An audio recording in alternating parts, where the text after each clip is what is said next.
Welcome everyone to the MMA Vivisection with me, Zane Simon, and my esteemed co-host, Connor Rebish.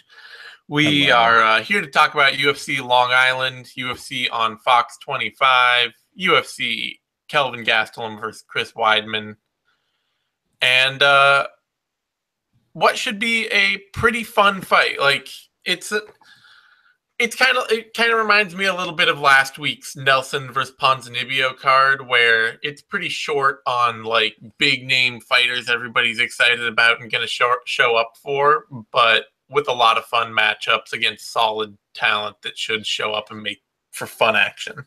Yeah, in some ways, it's a stronger card overall than UFC 214 because there are fewer matches.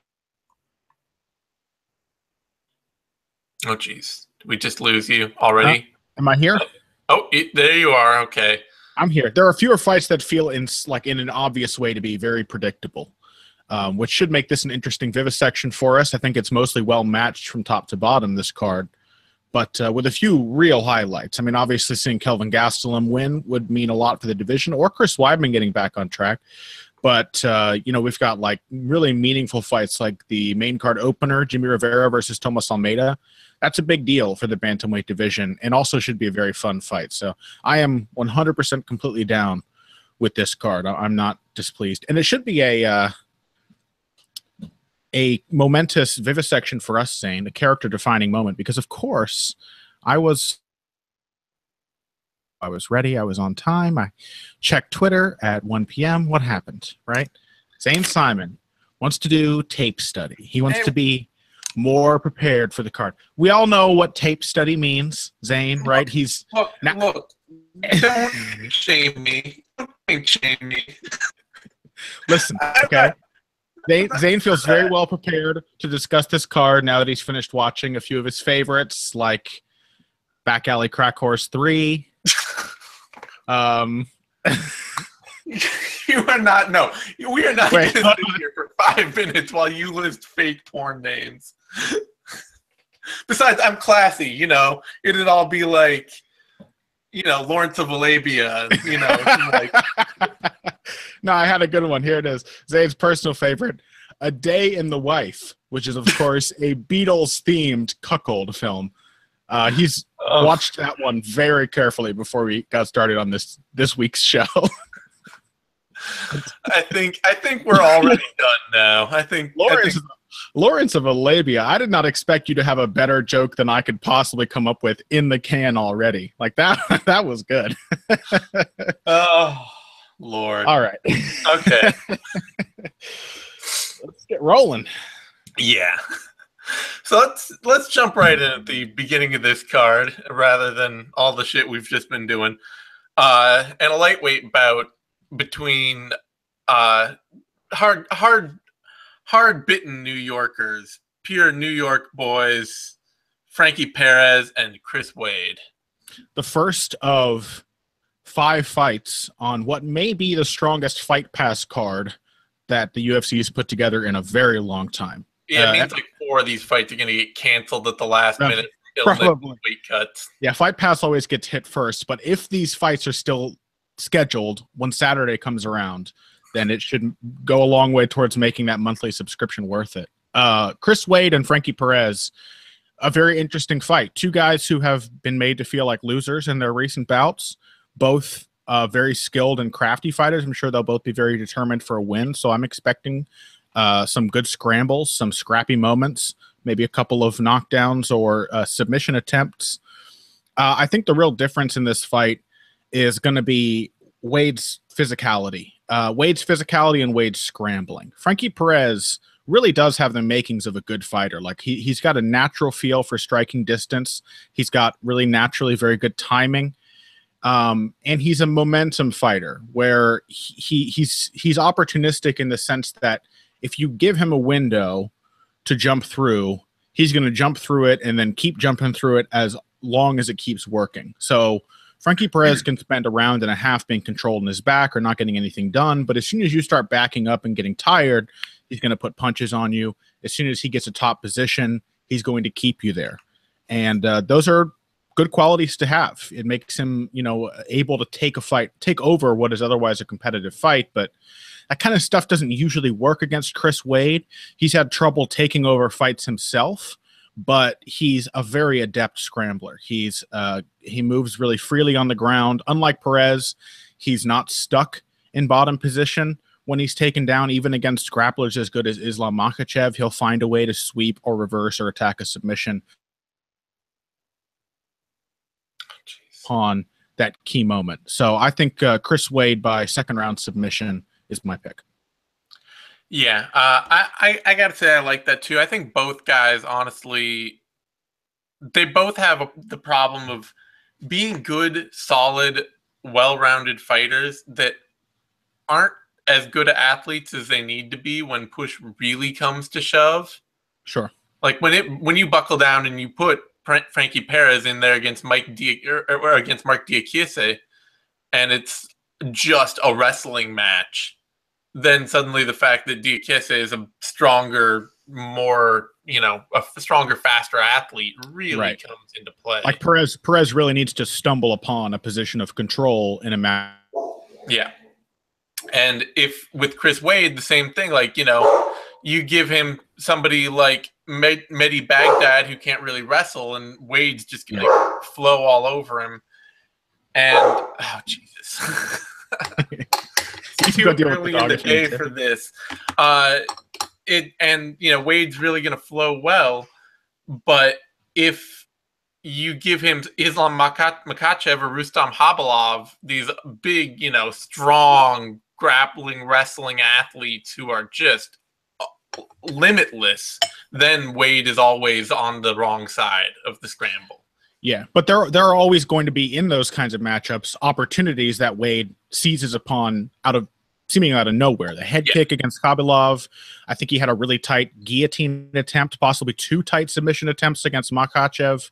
Like, there's always a little moment where, heedless of the momentum, Wade will find an opportunity and capitalize. Yeah, I think the big thing for Wade is that he has a lot of good basic high output kickboxing that's varied, that he can go to, and that he just will throw out regardless of what's going on. Perez is kind of more of a more limited boxer. He's got power, but it's really about catching you with one thing, whereas Wade can stay busy.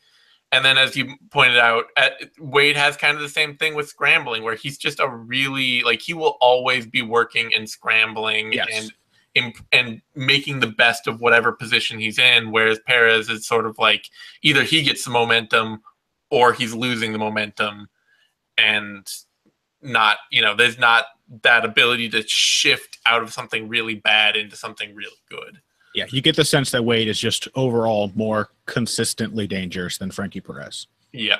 So I'm picking Chris Wade too. I'm not sure that he'll get the submission. I kind of get the feeling that this will just be a grinding 3-round fight where Wade gets a little bit more. He lands a little more on the feet, gets a few more control positions with lots of scrambling and mixing it up.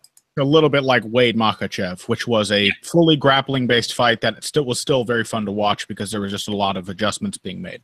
Yep. Wade coming in as the favorite, opening at -270 and adjusting down to -289, adjusting back up to -270, and then slowly falling to -288 now. So odds getting a little wider on him. And for Perez, starting at +190, adjusting up to +221, and it's basically just stayed flat at now +229. So I honestly think this could be a little closer fight than that. Yeah, that's a shade wide. Having nearly those kind of advantages. Like I said, both guys tend to be the less in a matchup with an elite athlete. Both guys tend to be the guy that falls short. And otherwise, they're both, you know, Perez has good power, which Wade doesn't really have. Wade's a little more consistent with his striking and scrambling, but Perez is still a good wrestler and grappler. So Perez has control, and he has ground and pound as well. He does damage, and it really makes it count when he does get a good position. Wade's just better at finding those positions. But it's hard for me to call Frankie Perez a justified like +300 underdog, basically, when even in that fight with Mark Jacasey, he very clearly won one of the rounds. And actually, like, Jacasey had to come back to ensure that the fight would still be his. Yeah, they're both guys who I don't, unless they're fighting people who just cannot wrestle or cannot compete with them in an area, they're both guys that I don't expect to be like putting a really wide victory on many fighters. You get other well-rounded, reasonably athletic dudes, and it's going to be a close, tough fight. They're sub top 15 gatekeepers. Yeah. That brings us to a featherweight bout, Shane Burgos versus Godofredo Pepe. And I am a big fan of this one. Burgos is a dude that I watched some tape on him regionally before he got to the UFC. And my thoughts were basically like, I don't know if he's a top prospect because he had spinal trouble as a kid and is just like, maybe that'll come to haunt him someday. But until it does, he has an incredibly complete, well-crafted game that is super dangerous and can carry him as far as his body will. Because, it's just the sort of thing where it's all very patient, power striking, built behind solid defense that flows well into counter wrestling and then into a good grappling and top game and ground and pound when needed. And he's a good clinch fighter. He's just there are no big holes in what Shane Burgos does. Yeah. And Godofredo Pepe is like all holes and razor blades. It's just it is a sieve covered in barbed wire. And he's probably not, Burgos is just, I think Burgos being as safety minded as he is, as calculated as he is more than enough to wait out Godofredo's mad blitzes of offense. And then once Pepe, if Pepe is not wrecking you, he is getting wrecked. That is how he fights. The big thing will just be for Burgos to not chase Pepe to the ground when Pepe tries to pull guard on him or just whatever. Because I don't think Pepe can just take him down, but he will pull guard. He will dive for things, and Burgos has to be mindful that Pepe is a really good submission artist, and you don't just want to dive on him and try and create offense. Yeah, are you going with Burgos? Yeah, I'm going with Burgos probably by KO in the second or third. Yeah, I think, the kind of guy who's going to beat Shane Burgos or who is going to force Shane Burgos to really change his approach in order not to be beaten. Like, the test for him is going to be someone who's like a better version of Charles Rosa. Charles Rosa gave him a really tough fight because he moved constantly. He never let Burgos set his feet and stand in front of him. He invested heavily in just small, attritive shots and just tried to stay safe. And he still had to. God, you're cutting out. Sorry. Yeah. Is it my mic? Am I here? No, your internet's freezing a lot. That sucks. Sorry, man.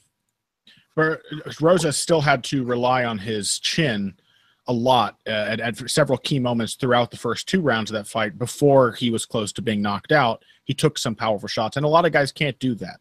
And so you need a durable, disciplined outfighter, and maybe, unlike Rosa, one who knows how to throw straight punches. So maybe like the guys who are going to give Burgos trouble in this division someday are like the Yair Rodriguez's, possibly somebody like a Cub Swanson, and then obviously like the Aldos, the Holloways. Those people are going to be able to mitigate what he likes to do because he likes to come forward slowly. He likes to pressure. Joe Louis-like in a way, tries to stay in his range, tries to stay balanced, and when you make a mistake, he drops a hammer on you. And he had to adjust to do that against Rosa, but I don't think he'll have to do a lot of adjusting to do it here, even if, as you said very correctly, I think that the dynamic is that Burgos is more cautious, Pepe is not cautious at all. That probably means there will be a point in this fight at which Pepe is winning the fight, is at least doing more and making more happen. But I think that Burgos showed in that Rosa fight, he knows how to make an adjustment, whether it's just by upping his volume, by changing his stance, or by investing more heavily in what few opportunities he's getting, he is going to figure out by about the second round of this fight that he just needs to plant his feet and swing back at Pepe to beat him. And I think he'll do it. I think he'll probably knock Pepe out. And I think it'll be a fun fight. I'm going with Burgos by second round TKO. Yeah, absolutely. It should be a great fight. Looking forward to it a lot. I'm looking forward to see Burgos perform. Like I say, I don't think it'll be, it will have to be not just like, oh, a solid veteran fighter with a well-crafted game, because Burgos's game is really well-crafted. Yeah. It has to be the wrong style matchup, Yeah, it has to be the wrong style matchup, and it has to be somebody that's a very good athlete. It could either be the high output out fighter who can just stay busy and stay away from him, or it may be, a really elite level wrestler who can really just come after him and make him pay for being inactive and make him show a level of takedown defense that he's never had to show before. Yeah, of course, it's never safe to talk about a fight with Godofredo Pepe in such absolute terms. Like, he is crazy enough that yes, he could find the first crack in Burgos' chin, but stylistically, it just doesn't seem as likely as that would be for some other fighters. Odds on this, Burgos is the favorite, opening at -336, adjusting down and then back up to -310, and then dropping steeply just a little while ago to -350, and now out to -370. So in the past week, the odds on this or in the past day rather, not week, the odds have dropped a lot and gotten a lot wider on Burgos. So yeah, if Pepe had ever beaten a guy with Burgos's game or something like it, then I might say that those odds are a little too wide. And again, he is always dangerous, so you never know. But he's not really faced anybody who combines Burgos's power, his accuracy, his defense, and his wrestling. He's not really overcome somebody who can just shut down everything that comes at him so well. Most of the guys that have lost to him are very defensively open. Yeah, they're very chinny. They have bad defense. They're the guys that can be surprised. And Burgos doesn't strike me really as he's very zeroed in whenever he's fighting. And the funny thing is that even the guys that have beaten Godofredo Pepe are actually very defensively open too. So that isn't even like a guarantee. Like, Darren Elkins isn't hard to hit. Neither is Sam Cecilia or Felipe Arantes. Yeah. It's just a story of a guy who's his own worst enemy. Like, how to lose to Godofredo Pepe. Give him an opening to attack. How to beat Godofredo Pepe. Give him an opening to attack. Absolutely. Odds on Pepe opened at +245, and we're stable there until the last 24 hours or so, when they jumped up to +280, and now riding about +290. So looks like some serious money may have come in on Burgos over the last day. Let's see. Heavyweight now. That brings us to a heavyweight bout. Timothy Johnson versus Junior Albini. Junior Albini, a member of Astra Fight Team, whom we have encountered a few times throughout the past. And also being a member of Astra Fight Team, he's had most of his recent fights in Aspera FC, which seems to be a promotion built entirely to develop Astra Fight Team fighters. Yeah, it's the tech crep of Brazil. Yeah. Or like their Explode FC or whatever. It's a stomping ground basically for people that they think have some potential. Now, I do think that Astra Fight Team has proven with their fighters that they've got a good game for developing fighters. They seem to put out well-rounded people who have a clear style but are very, have answers to every attack that might.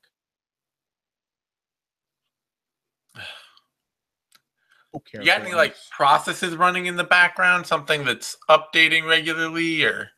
I don't, but I'll try to close everything. Hopefully it's okay for people who are watching and it's just on my end that I'm losing it. I hope so.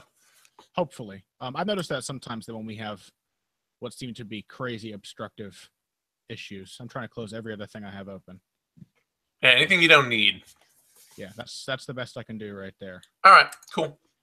Okay, so the problem with the Asper FC guys is that their matchmaking is often so careful and so cautious that when their guys do get through, like they're not being developed carefully enough through their fights or boldly enough in their fights. And so when they get to the big show, they've only fought guys who have beaten nobody. And so they're can crushers. Yeah, they're well prepared technically.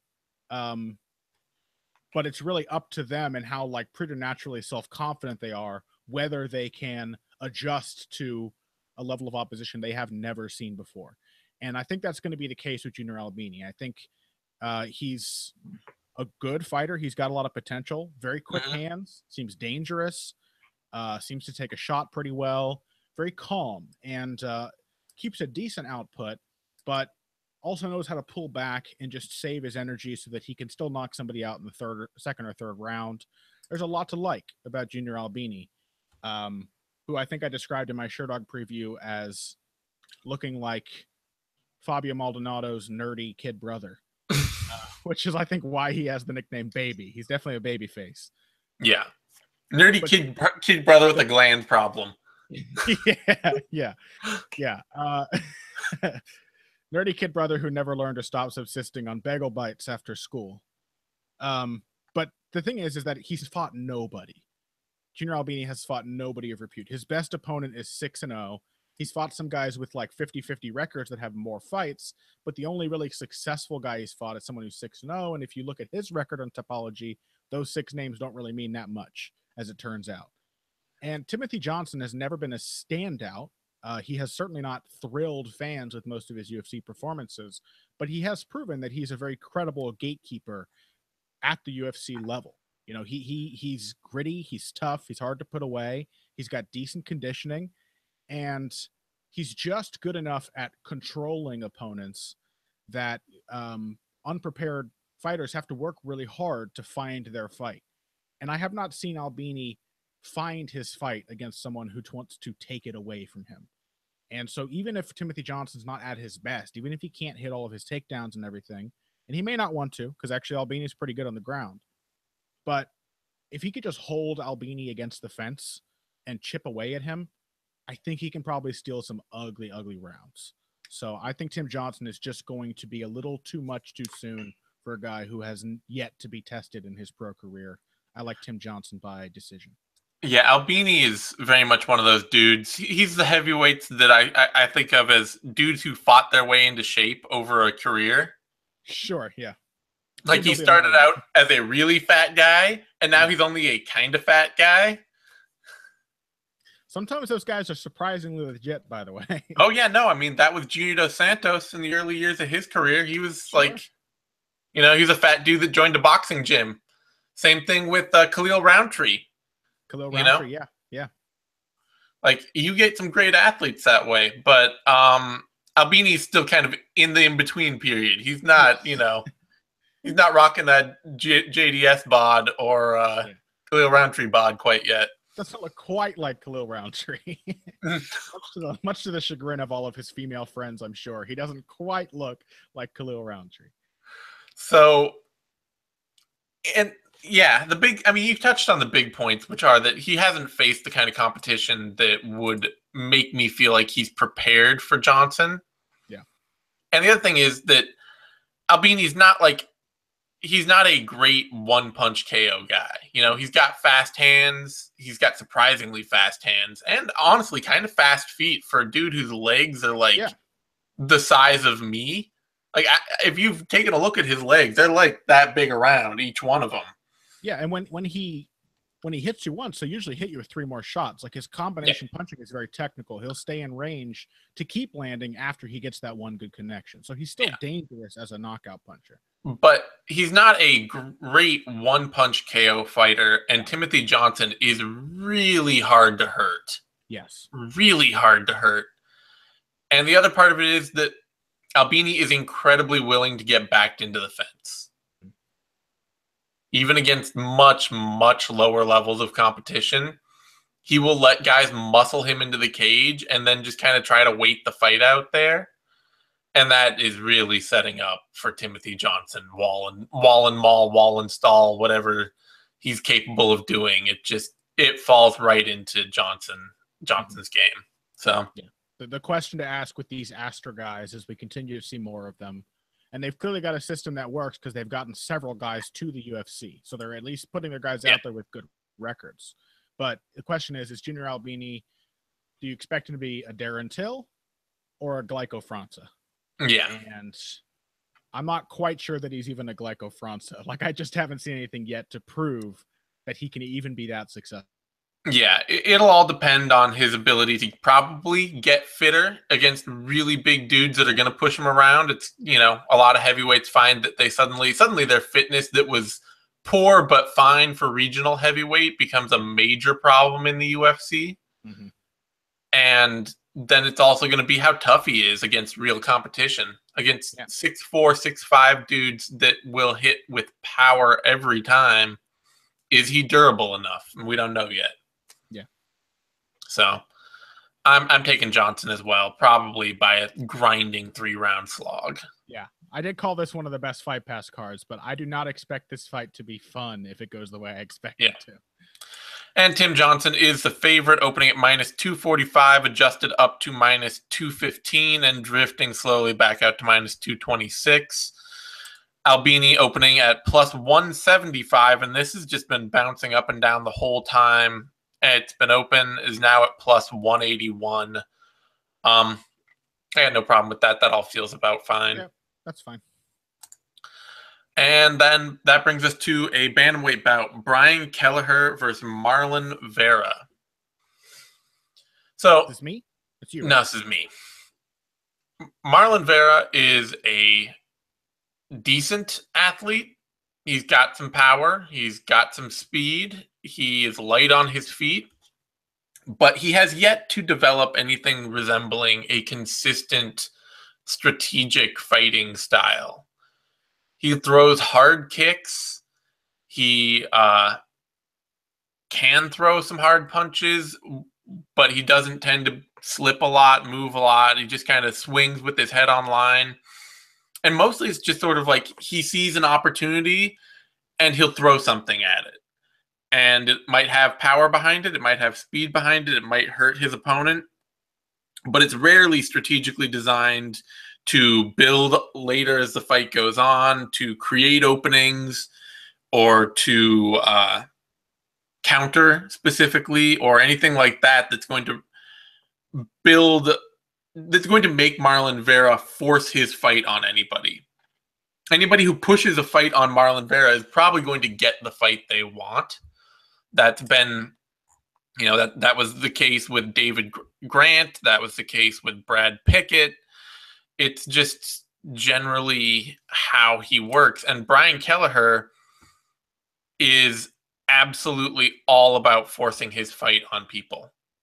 It is aggressive power wrestling, power striking, and power submissions, just made to go after people, put them in danger, and to make fights as dangerous for his opponent as possible, as quickly as possible, wherever it happens to be. Always the eye to get it to the ground. But, it's, as we saw with his Alcantara fight. Alcantara gives him an opening. He's going to take that and immediately make it dangerous for them, or for Alcantara, and win immediately. And Vera is just, he gives way too much. He is going to be ceding ground to Kelleher all fight. And it's really just all based off whether he can get a miracle submission or knockout. Otherwise, he's going to, I think, just be getting pulverized. So I'm picking Kelleher. Probably by ground and pound TKO.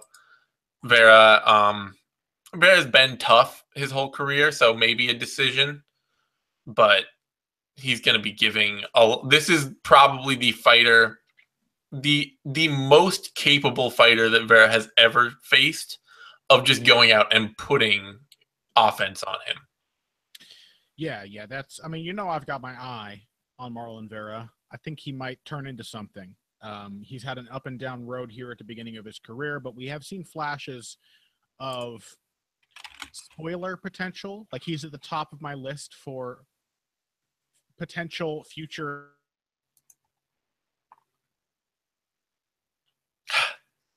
You're frozen, and apparently you are freezing for the people at home. So, gosh, I don't know what to do about that. No, it's okay. We'll just ride through. Closed. Yeah, just let me know when it happens. I'll try to close more shit down.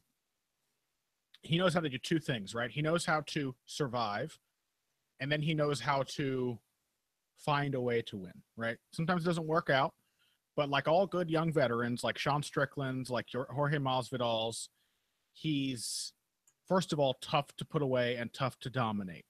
He will keep himself safe, and then he will look for opportunities. And the first time that really came to fruition, I think, was in the Brad Pickett fight. He had a fight that was tough for him. It was on short notice, a dangerous style matchup. He spent the first portion of the fight figuring out how not to get beaten up, and then he worked his way into it and knocked Brad Pickett out.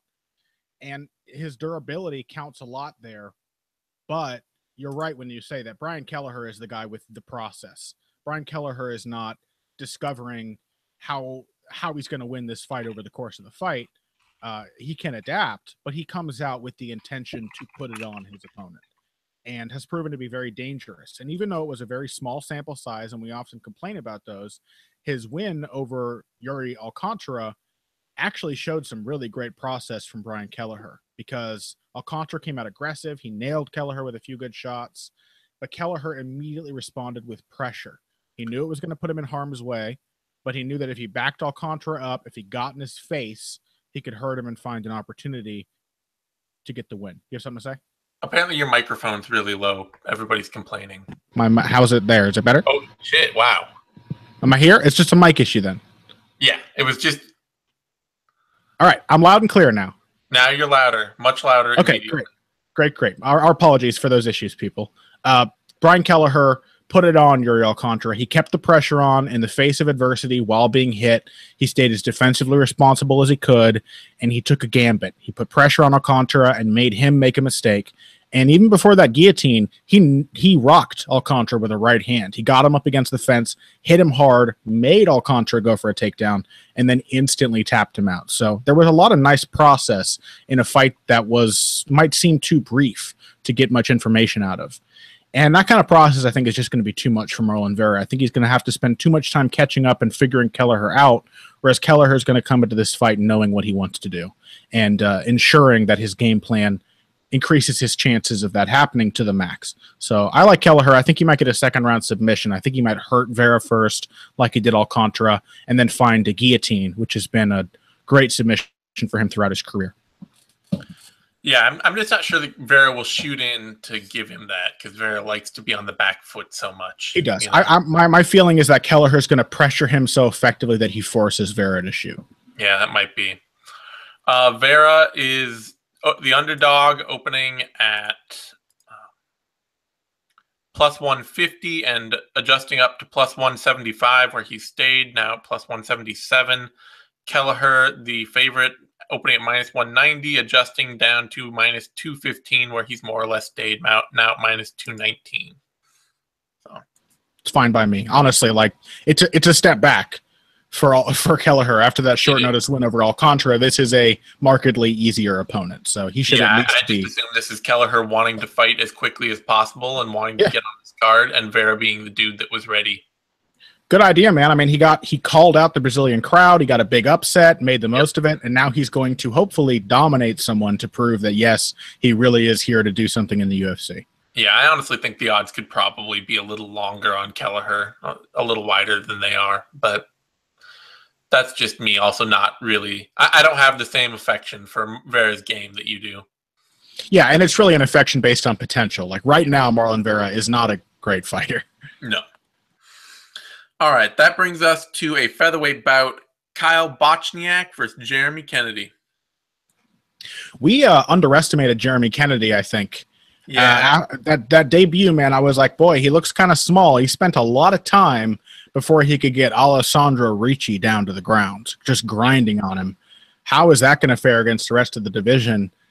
It turns out he's just relentless. He is a really remarkable, aggressive fighter who knows exactly what he wants to do to every opponent from the very beginning.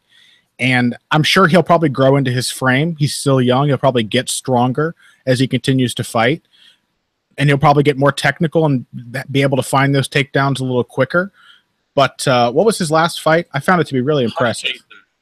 Honey Jason, yeah. He fought a perfect fight against Tony Jason. He had some moments where he was surprised. I think he got caught with a big knee in the second round, but that happens when you're fighting. Yeah, but it happens when you're fighting Honey Jason. He's going to catch you with something crazy. I thought that Kennedy, for a young, inexperienced fighter, stayed calm remarkably well through that adversity and put Honey Jason back on his back and out-scrambled him and beat him up from top position. And one of the things I really liked in that fight was the ground and pound that Kennedy showed. Not something I'd seen because he spent so much of the Ricci fight struggling to get Ricci down. But once he had Honey Jason on the ground, and he did that with some really well-timed open space takedowns that we haven't really seen before from him, his ground and pound was gorgeous. It really was like tactically brilliant, where he was holding down arms, he was creating space, and he was changing up his targets and the angles of his strikes, just boxing around a grounded opponent's defenses. And I think somebody who's that determined to make that kind of game happen is just going to be a little too much for Kyle Bochniak, who is a very solid fighter, but a very a lot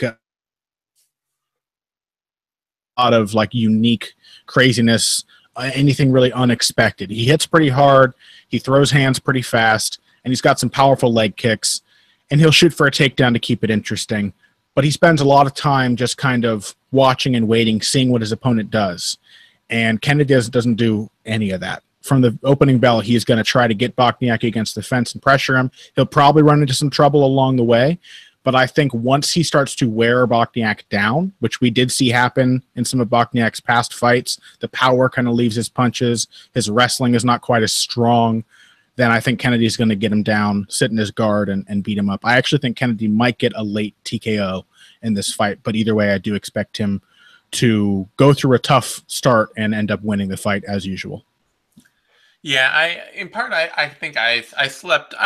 I was a little underwhelmed with Kennedy just because he was such a hot prospect for Canadian fans. Yeah.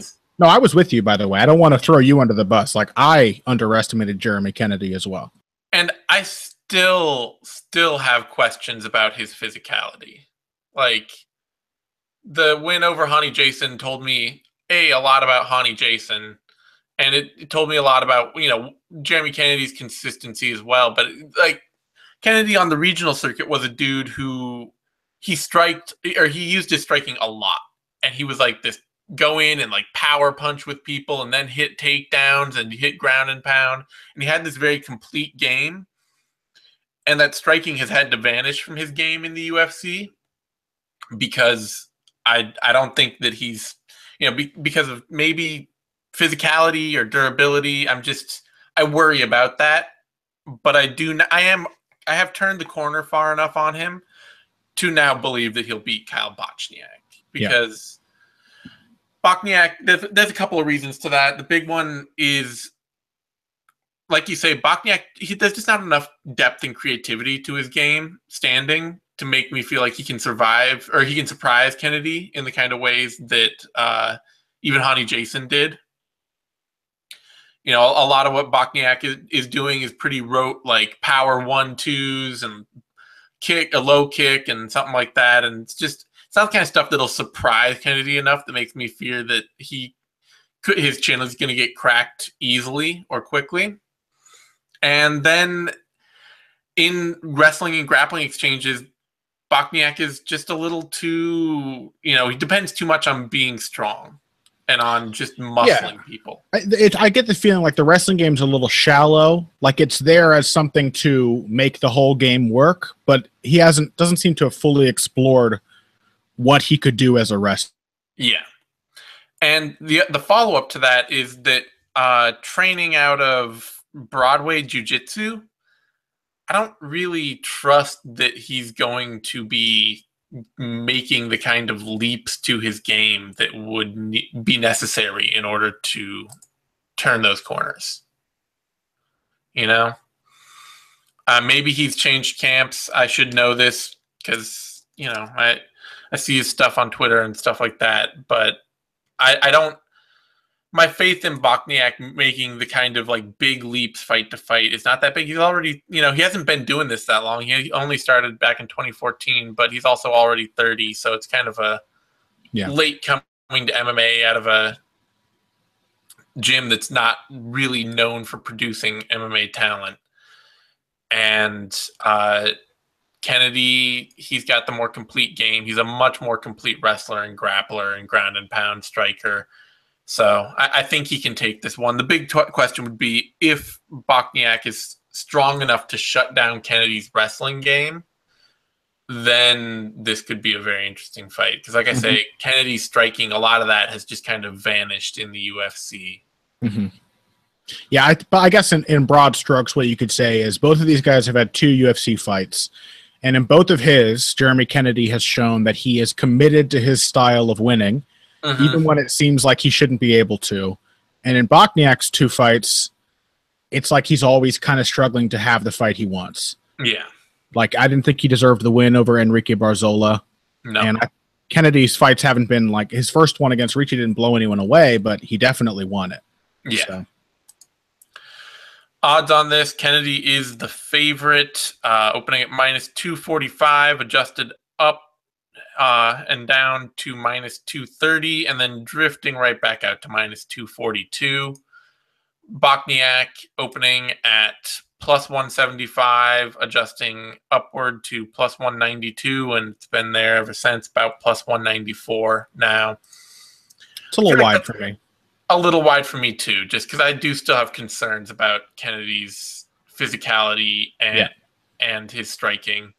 And Bochniak seems like a good athlete who just doesn't really have a very deep MMA game. So yeah, and Kennedy's fought 2 guys who are really only defensive in the wrestling department. Like they have like they can be out wrestled, and Bochniak is at least a better takedown defender and a more active offensive wrestler as well. So it may be the thing that really throws a wrench in Kennedy's success.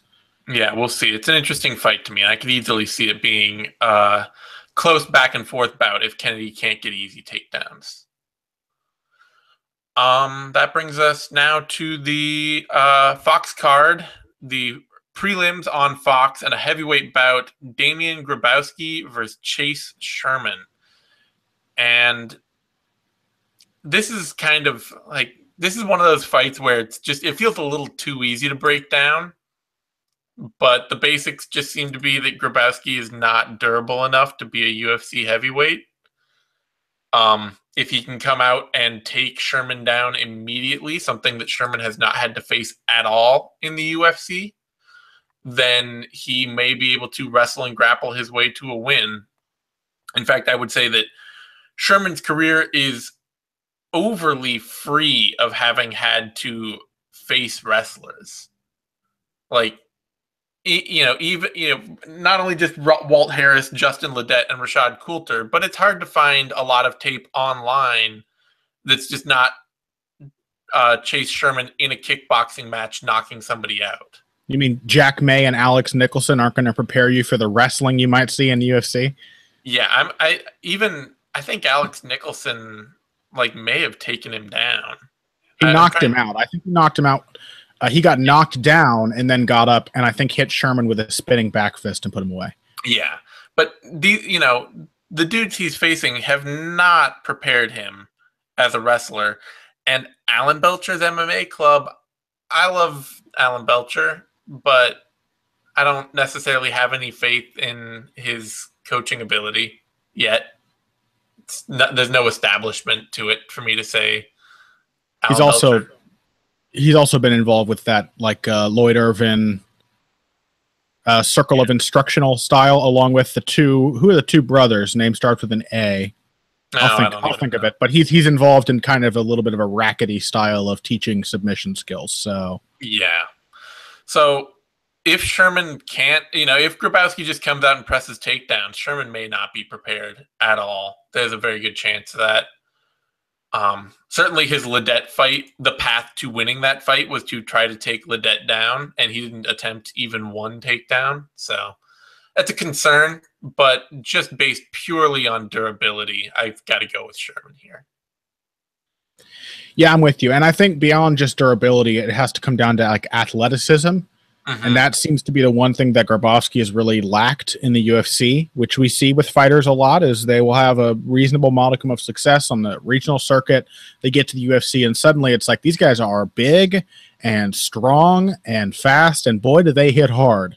And like Grabowski used to spend a lot of time with every opponent that he beat. He would have the luxury of being able to chase opportunities to win. And like some weird submissions. We would see a lot of things happening in the third round and against decent fighters, guys like Kenny Garner, like a solid M1 level kind of opponent.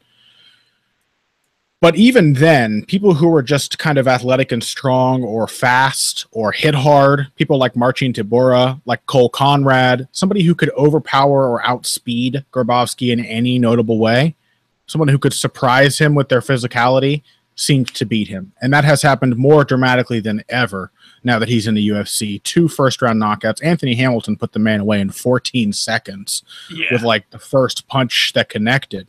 And it's a little hard to have faith in that kind of disparity. Even in the case of somebody like Chase Sherman, who obviously has his problems, he's way too hittable. We have not seen him tested against wrestlers. He moves a lot. He throws punches in combination, and he's tough. And I just don't see Grabowski, unless he gets Sherman down to the ground and can hold him there, I don't see him really testing Sherman's game in any way. And the problem with Grabowski's been like, he's been like pulling guard on people and going for these weak takedowns with no drive and getting controlled against the fence. Like, he just doesn't seem cut out for UFC level MMA in an octagon. You know what I mean? So I like Chase Sherman. I think he'll probably get TKO. Yep, I agree. Probably a first round knockout would be my best. Maybe second round. If Grabowski can put Sherman in trouble early, it may be a second round one where it's just down to, getting the chance to restart on his feet. Let's see. Odds here. Grabowski is the underdog, opening at plus 170 and moving slowly up to plus 197. Sherman opening at minus 230, adjusting up to minus 215, and dropping all the way to minus 245 now. So I'm fine with that. Sherman should never be a huge favorite with the way he fights, but I'm not going to bet on him. You know that. No. That brings us to a welterweight bout now. Ryan LaFlare, Alex Oliveira.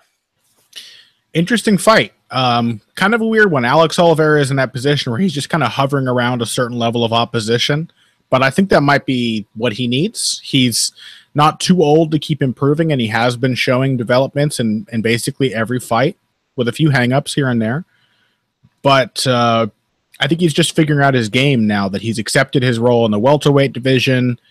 Now he's taken on somebody like Ryan LaFlare, who can test him in some ways and can't test him in others. The obvious difference here, as in most of Oliveira's fights, is Oliveira's physicality. He's, even though I think he's a little shorter than Ryan LaFlare, he is built really, really solidly. Oliveira is one of those guys who is just shredded, very broad shoulders, crazy long arms that don't even seem to suit his frame. Lots of leverage, lots of power, lots of strength in the tie-ups. And Ryan LaFlare... You lost all that. Can you hear me? Yeah. Okay.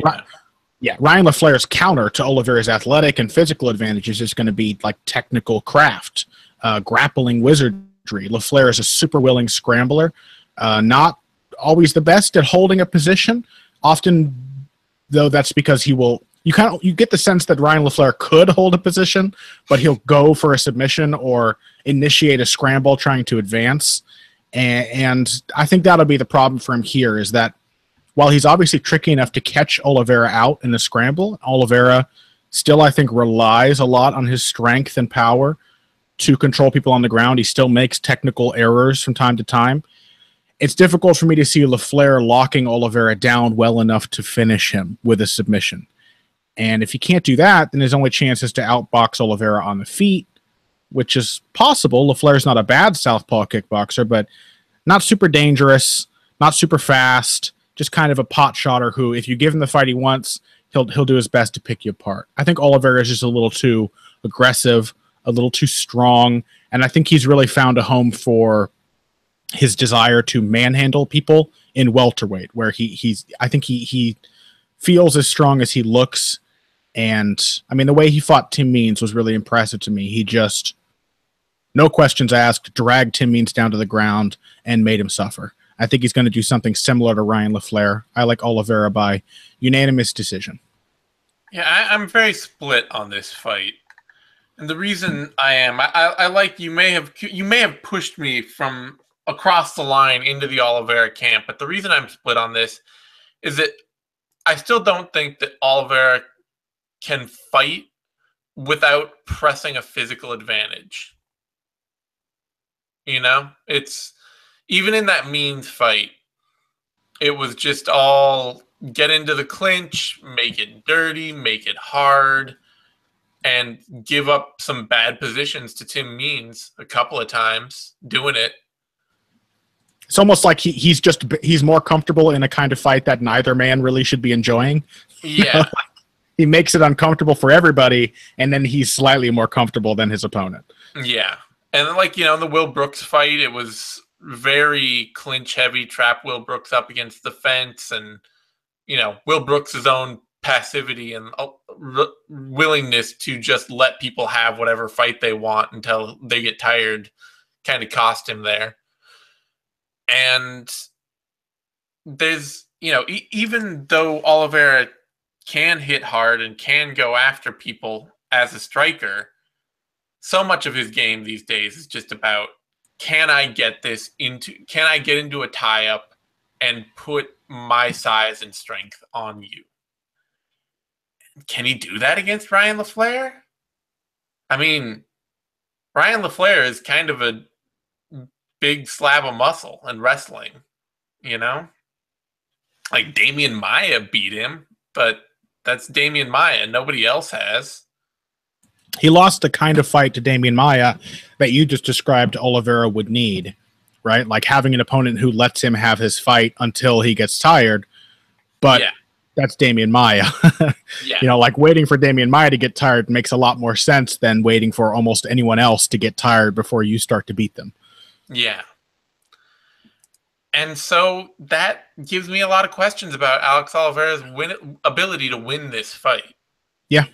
Because if he's just going to keep running into the clinch against Ryan LaFlare and then being the weaker guy there, like he may just give away and lose every round based on that. Do you think he is physically weaker than LaFlare? I think so, probably. I have my doubts. I think even if maybe LaFlare is bigger, like I've never seen LaFlare throw people around. Maybe he doesn't want to, but yeah, I think that's just a stylistic thing with the way LaFlare fights. I mean, like I say, in that Tim Means fight, it's not like Alex Oliveira was way dominant over Tim Means power-wise. No. And, like he gave up positions to Tim Means. Tim Means took him down. The clinches were even off and on. And Tim Means is hardly the definition of strength at welterweight. Do you think... He froze. Damn it. Hear me? Okay. He froze me. Do you think Oliveira will be better served to try to beat LaFlare on the feet? I think so. The reason that I have some doubt, some feeling that LaFlare might, or that Oliveira might win this, is with the idea that he can be a dangerous kickboxer, a much more dangerous one than LaFlare. And so to me, it's really about, if Oliveira fails in the clinch, is he willing to disengage and just be wild and just go after LaFlare? And if so, then yeah, I think he can win the fight. Mm-hmm. He's a much better finisher, much more dangerous fighter. But LaFlare's also never been finished. It's just it's a tough bout to me to call because of that. Because Yeah, well, you've swayed me away from my previous confidence, so maybe my confidence shouldn't have swayed you out of your pick in the first place. Yeah. Like, I mean, LaFlare beat Santiago Ponzinibbio, albeit a less technical Santiago Ponzinibbio, but Alex Oliveira isn't as technical as Santiago Ponzinibbio. Yeah. I think I feel really worried because of LaFlare's most recent one. With that one against Ron Carneiro. It was really not impressive. No, it really wasn't. LaFlare had trouble making it the fight that he needed, and just barely scraped by in every round. Yeah, but I think that a lot of that had to do with also just Carneiro's kind of high reluctance to engage in any kind of fight.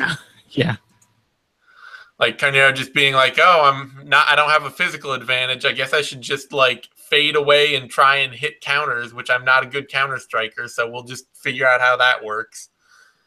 And LaFlare kind of got caught with that because he's a bit wooden with his striking still. And it's the kind of thing where, like, yeah, if Oliveira can go out and just be aggressive and stay on LaFlare, make it wild, he might crack him, and that might force LaFlare into some mistakes. It might expose how wooden he is, but I just worry about seeing Oliveira just run into the clinch over and over again and just try to out-muscle people there lately has me worried that that's just all he's going to want to do. So I don't know. This is a tough fight for me to pick. I'm for the sake of it, I'm back to where I was, and I'm gonna pick Ryan LaFlare. I'm gonna pick him. I'm gonna say Alex Oliveira gives away what advantages he has, and just makes this a battle of who's stronger inside. And I think dives Ryan LaFlare dives headfirst into a kind of fight that doesn't suit him. The brothers I was thinking of before, by the way, I have found their names, who got Alan Belcher involved with the Lloyd Irvin Freestyle Fighting Academy business stuff, are the Avalon brothers, David and Marcus Avalon, who are also kind of scuzzballs. So now that we've got that out of the way. Got that out of the way. All right. To that point, Ryan LaFlare is the favorite, opening at -210, adjusted up and down a little to -180 range, has since dropped back down to -197 slowly. Alex Oliveira opening at +160, adjusted up and down to about +160, and has bounced around to stay at +160. So, I'm not surprised that Oliveira is a bit of an underdog as the wilder, less structured fighter, and LaFlare only having lost to Maya. But I think this could be, it's really a hard fight for me to call, It's really, to me, all about how Oliveira shows up and how willing he is to just try and kickbox for a little while. Try and stay outside and see if he can crack LaFlare, and see if by cracking LaFlare, he can make LaFlare get messier. Maybe make him make more mistakes wrestling and grappling than he would, because he's less dependent. Feels like he can rely less on being a stable kickboxer at range like he likes to. Does this mean that if you were you're to back to being really quiet again? I'm here. Can you hear me? I can hear you. You're just really Hello. Now? Still really quiet. Oh my God! How about now? I feel loud now. You're really quiet. Why is this happening to me? Hold on. I don't know. I'm turning your volume way up on my end, but well, this is our worst show in some time, and from a technical perspective. How about now? Am I here? You're still the same. I just turned your volume way up on my end, so hopefully that helps people. All right. I'm sorry. I'm so sorry. I wish there was something I could do about it. Does this mean, Zane, that if you were to take off your Fight Fan novelty Reebok trunks and put on your Joe Silva matchmaker's pantsuit, that this could be the fight in your eyes that would prove that Alex Oliveira can actually be a contender if he won? Yeah, I think so. I think beating somebody like Ryan LaFlare is the kind, especially at welterweight, is the kind of meaningful step forward that even beating Tim Means, who I love Tim Means, but even beating Tim Means this would be more meaningful than that, because LaFlare is such a safe, powerful round guy who wins rounds and just sort of wins fights, wins decisions. Tim Means is a dude that gets in a lot of fun action scraps and is awesome to watch, but also very nearly drops a decision to Marcio Alejandro Jr. Yeah, I think I'm with you on that. I think suddenly, to me, LaFlare feels like the guy who, if Oliveira does not prove that he can fight a smart fight, Oliveira won't be able to beat him. Yeah. And that brings us to middleweight bout, Rafael Natal versus Eryk Anders. And this is a pretty straightforward call to me, which is that I don't see enough. Eryk Anders has a lot of power, and, you know, apparently he at one point signed a free agent contract with the Cleveland Browns. Mm-hmm. So, borderline pro football player. And that power is very clear. What is not clear is fluidity, especially as a striker and as a grappler as well. He's just kind of got this like power wrestling level. And I don't think that's enough to beat Rafael Natal. In general, it's never been enough to beat Rafael Natal. Like, there have been some janky strikers that have landed shots on Natal and beat him. You know, Tim Kennedy and Andrew Craig and Tim Boach can all attest to having some jank that works. But Kennedy and Craig and Boach all use their striking with a lot of confidence. Even, you know, to Craig's, like, even more than he deserved to have in Craig's case. And that does not look like Eryk Anders to me. Anders is more the, like, I'm going to throw a couple strikes and then I'm shooting in for a takedown and I hope I get it because I need top position. And from there, I'm just going to try and overwhelm you really quickly. And Natal is too good a grappler. He's too hard to wrestle. I don't see enough structure in Anders' game to make me think he can take this fight. For me, that Tim Boach fight really makes me think that Anders has a window here, actually. Because, you know, the difference between somebody like Boach and Anders, both obviously hit hard. Anders, better explosive athlete, I would say. Boach, more experienced. Is that Boach tends to keep on a consistent level of pressure from which he will launch his surprising attacks. And Anders tends to float around a lot more aimlessly rather than keeping pressure on, but is much more dangerous, I think, in his bursts, like suddenly more dangerous than Tim Boach. Even though Boach, of course, has a lot of surprising knockouts, that tends to be how he knocks someone out. Just first round finishes. We lost. Boach tends to knock someone out. Everything after that. If you look through Anders' career, which is mostly first round knockouts, you tend to see a lot of nothing really happening, him kind of defending himself, him kind of getting a read, and then exploding.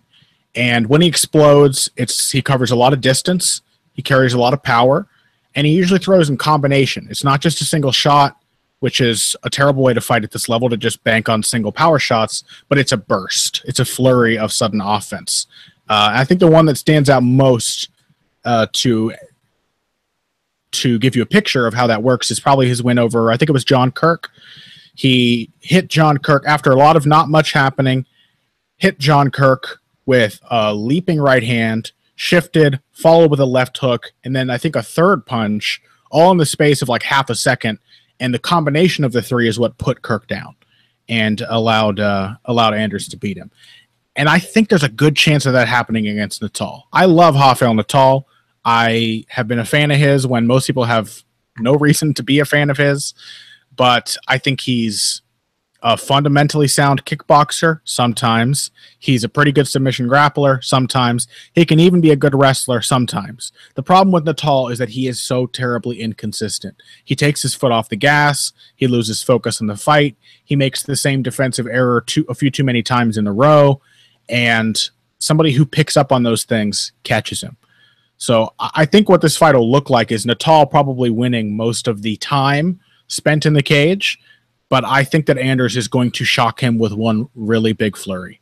I think that Anders has proven that he is at least calm enough to carry his power late in a fight. His LFA title defense against Brendan Allen, he went 5-minute rounds, and even in the 4th and 5th rounds was knocking Allen down and hurting him. He couldn't finish him, and was still like letting large portions of the fight go in between his damage.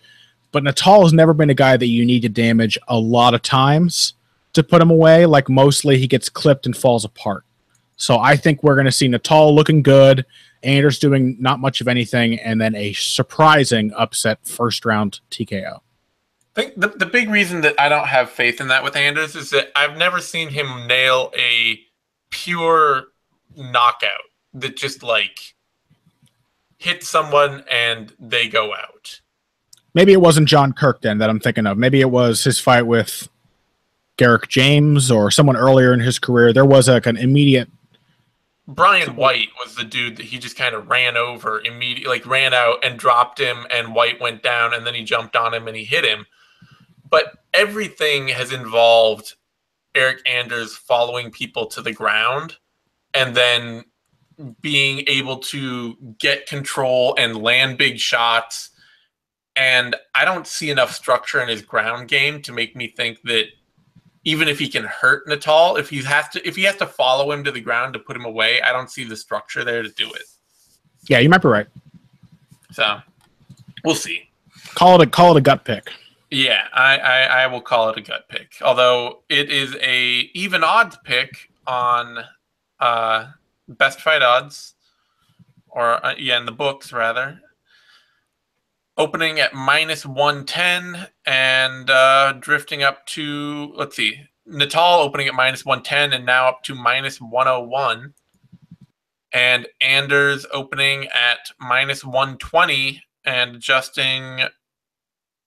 dropping down to -121 or down to -123. So hardly any movement. This is a late notice fight. I forgot about that. So there hasn't been much movement on it. Mm-hmm. And that would also be kind of another reason for me to pick against Anders, is him coming in on extremely late notice against a better class of veteran than he's ever faced before. But basically odds running dead even at the moment. Anders a slight favorite. Natal maybe just too untrustworthy to pick. Brings us to a welterweight bout. Lyman Good, Elizeu, Zaleski, Dos Santos. It's good to see Lyman Good back in the UFC. Been a long time since his last fight. I think a little over 2 years. Yeah, that's what happens when you fail a drug test. Yeah, he failed for a steroid. I think he got an altered, like a slight exemption, basically. He got a reduced suspension because it was accidentally ingested, or so the commission ruled. And then I think he may have gotten injured for a scheduled fight and just has not fought at all since then. Yeah, he was pulled from a bout in 2015 with Sergio Moraes, and then I think that was because of the Anders Stone alone. No, or whatever that was from an injury. Oh, okay. He was expected to fight Bilal Muhammad in 2016, and that was the steroid. Gotcha. So hard to know where Lyman Good's at. My assumption is usually that these things don't tend to play as big a role as we suspect them to, like people missing weight, people having long layoffs. They will show up, but you need a certain set of circumstances to really make those factors a problem. And that's the question of this fight, right? Lyman Good is, I described him in my Sherdog piece, I think, as like an oversized, slower, but more powerful Jose Aldo. It's kind of the style he brings to the cage. I think, in fact, what he may be is Hawkran Diaz if he was as dangerous as he thinks he is. He's like a pretty technical Muay Thai style fighter who looks like Aldo, like Diaz. Like his style was designed to want to take him down. Slow pressure, not a ton of output, but pieces together combinations, throws accurately, and pretty defensively sound as well. Pretty hard to hit, pretty hard to take down. And then just like Aldo, great killer instinct. When he gets somebody hurt, he's getting them out of there. And so the question for me is, Like we now know that Aldo's style, Pat and I were talking about this in Heavy Hands, Aldo's style was really a product of its time. I think the era of the untakedownable Muay Thai striker, the methodical Muay Thai striker, is maybe a little past. And so the question is, can Elizeu Zaleski dos Santos be the Max Holloway to Lyman Good's Jose Aldo? Can he put some pressure on him? Can he force him into exchanges? Can he be creative enough that he throws off his defensive reactions and maybe shuts him down? Basically, dos Santos has to be surprising and constantly adapting in this fight to prevent Lyman Good from getting into his usual game. And while Zaleski can do those things, he certainly hits hard. He throws with full-on power every single time he throws, and he's got some creativity. He'll throw a spinning kick now and then, or a spinning back fist, or something weird. I don't think he has like the creative footwork to outmaneuver somebody like Lyman Good, and so I think for all that power, he's going to have to spend a lot of time standing in front of Good, and I think that just gives Lyman too much of an opportunity to line up the killer shot. So I think it'd be a fun fight. I really like Elizeu Zaleski dos Santos. He has quietly turned into a very reliable action fighter in the UFC. But if Lyman Good looks like he did 2 years ago, I think he's probably going to knock dos Santos out in round 2. Yeah, I'm feeling the same on that. The big thing for me was going back and watching that Nakamura fight again.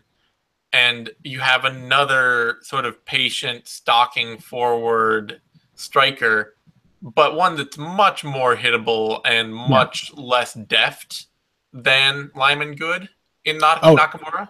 And I wanted to mention that because Nakamura spent a lot of time on top of dos Santos. His wrestling is a huge hole, and Lyman Good will take somebody down. He will use his power wrestling game where he'll just grab somebody and slam them down and work his striking and work and good back taker. I think he's got 3 or 4 rear naked chokes on his record. Yep.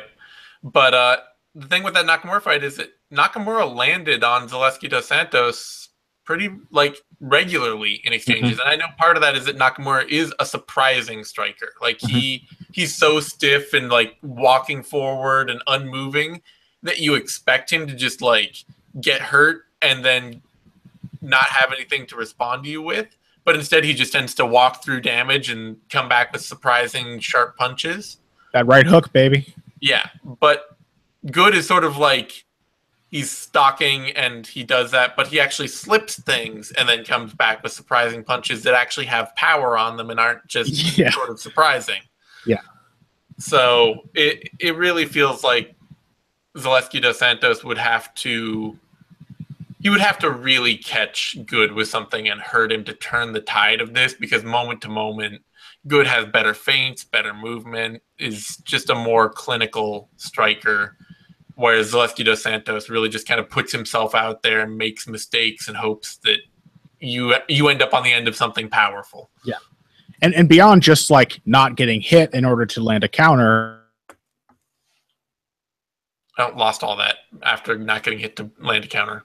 Yeah, in addition to him having defense where Nakamura really doesn't on the feet, Good also has techniques to fill space between exchanges. Nakamura was waiting, landing a big counter and surprising, but also getting hit. Good will defend himself, but he'll also keep his low kicks and his jab working so that he is winning the spaces between the big moments. Yeah, he's got a very good jab, very well practiced. Really does. Lyman Good is the favorite, opening at -230, adjusting to -209, out at -201 right now, basically stayed the same. And Zaleski dos Santos opening at +170, adjusting to +174, and dropping slowly to +165. So I don't know. I mean, with Good's layoff, I don't want to say the odds could be longer, but seeing Zaleski narrow the odds a little is a little weird to me, because I think this is a pretty bad matchup for him. Let's see. That's the end of the prelims. That brings us to the main card. Bantamweight fight, Jimmie Rivera versus Thomas Almeida. And this should be a fun fight. It's interesting to me watching tape on this, and I I didn't really quite put this together until going back and watching the Uriah Faber fight. Just how much more of a counterpuncher Jimmie Rivera has become in the past year. Mm-hmm. And that's a really good move for him. It's an especially good move for him in this fight. Because it used to be, I mean, Rivera was the kind of guy who, you know, went out and went to war with Pedro Munoz, who is incredibly hittable and very active, and basically got back just a little less than he gave to Pedro Munoz in that fight. You know? Mm-hmm. It was just... I think Munoz caught him off guard by how fucking tough he was. Like, yeah, Rivera really, I think, after you know, like finally starting to get some knockouts on his record again after a long career, which I think he described as like people not wanting to fight him, and so he was forced to wrestle them to win the rounds. I think he got really, really gung ho for a knockout against Munoz, and then ended up in some exchanges that turned out to be really dicey because Munoz is just way too scrappy. Yeah, stupidly tough. And I think that probably is what put the brakes on his aggressive pressure. Because after that, the Alcantara fight, he was countering more in that fight more than anything. And then in the Faber fight, he was basically just a counter fighter. Mm-hmm. And that should serve him well against Thomas Almeida. I mean, it'll be an interesting thing because I expect the first round of this fight to be incredibly slow. Expect it to be Almeida just kind of laying back and occasionally rushing in for a momentary flurry of offense and then coming right back out while Rivera tries to catch him in those moments. And sooner or later, as we know with Thomas Almeida, he's going to get comfortable. He's going to start to feel his groove. He's going to start to feel like he's got Rivera's timing. And that'll make things interesting because if you give Almeida enough time to find his groove, he is incredibly dangerous and creative and varied.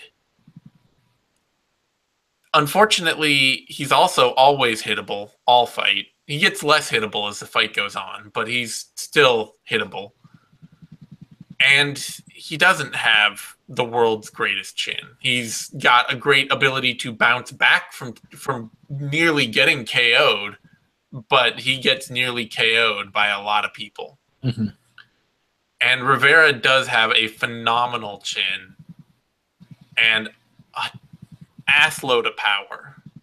So my feeling is that we get a very slow first round, and then we get Almeida opening up to some success, and then we get Almeida getting caught and getting knocked out. That's my feeling. Yeah, I'm more or less with you. I'm excited for this one. It's hard not to be excited for a Thomas Almeida fight, and while I know some people don't feel this way, I can't not get excited for a Jimmie Rivera fight either. Even like the Uriah Faber fight, a slow bout, I thought was pretty fascinating. I really enjoyed watching him figure out Uriah Faber, and then Faber pokes him in the eye in the third round, and it ends up being a little too slow, but what he did to Faber in the first two rounds, like he just really shut out and made a very experienced fighter look outmoded. And it takes real talent. Faber have to be a pressure striker, which is not something Faber's ever been good at. No, and that's I think the thing that will give Rivera his greatest asset in this fight is that counter punching. The fact that he's really invested in it. It makes sense for him to invest in it because he's really good at it. Jimmie Rivera is clearly a very well-trained fighter. Pat and I were talking about this on Heavy Hands, but like his triggers are phenomenally quick to fire. Most people need to see something a few times before they can open up their combinations. Rivera looks like a guy who's done enough partner drills, enough controlled sparring, enough pad work, that as soon as he sees the right opening for a counter combination, it's automatic. He's there. The trigger gets pulled. Here come 3 punches. And then he's creative enough and relaxed enough that he can improvise off of those basics. So he'll be changing up his combinations. Suddenly that left hook upstairs will become a left hook to the body, and then he'll see, okay, what are they open for after that? He builds his tactics really nicely, and Tomas Almeida is going to come after him. Jimmie Rivera may be opening a door here to let Almeida control the pace of the fight, and that can be dangerous. But that's kind of the price you pay to be a counterpuncher. And the trade-off is that you make it a lot harder for people to be aggressive because they may have the option, but there are threats to counteract them. And sometimes you'll knock the guy out or you'll scare him off. I think that Almeida will come out a little cautious, as he has done in his several recent fights. But I think that rather than shutting him down, the first few big counters Rivera lands are going to light a fire under Almeida's ass. I think that's going to be the thing that makes him decide, all right, you know what, I need to find a way to win these exchanges. And to do that, I need to create a lot more of them. So as the fight picks up, it's Almeida getting the fight he wants or needs versus Rivera finding the openings he needs in whatever kind of fight he is given. I trust Rivera a little more to do that. He's more durable. I think his hands are faster. I think he's got a little more one-shot power. And I just don't see, and also the footwork. Like, the big thing that stood out in that Uriah Faber fight is that Faber quickly realized he needed to come after Rivera, and Rivera, the Alcantara fight too, like you'll see these little moments between exchanges where Rivera's opponent decides they have to get aggressive. They gear up, they bounce, they come forward, and Rivera just disengages. He shuts him down, he gets away, and then he re-engages on his terms. He's very good at, despite throwing on the counter, making sure that he's only accepting exchanges that give him a real chance of winning the fight. So, yeah, I like Rivera's just cool, calm, collected, counter-punching style to beat the barely controlled simmer of Tomas Almeida. Like, he's trying, man. He's trying to be a smarter fighter, but he's got to beat Tomas Almeida at some point.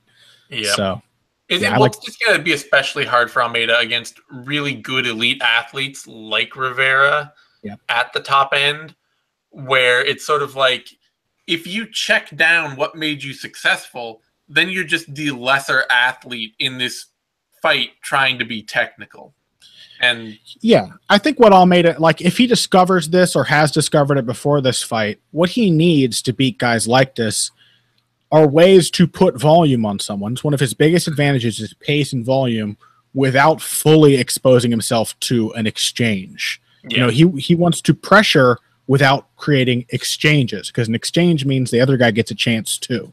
So if Almeida comes into this fight, we see a lot more jabs, pumping jabs. If we see him feeding Rivera a diet of low kicks, if we see him feinting more, that'll be a good sign. But if he comes in and tries to get really close and counter with a right elbow over the top and then throw 3 punches after it, Rivera's probably slick enough to find the openings in that sequence. Agreed. Odds on this, Rivera is the favorite, opening at -205, adjusting up and down to -198, and staying more or less in out -204.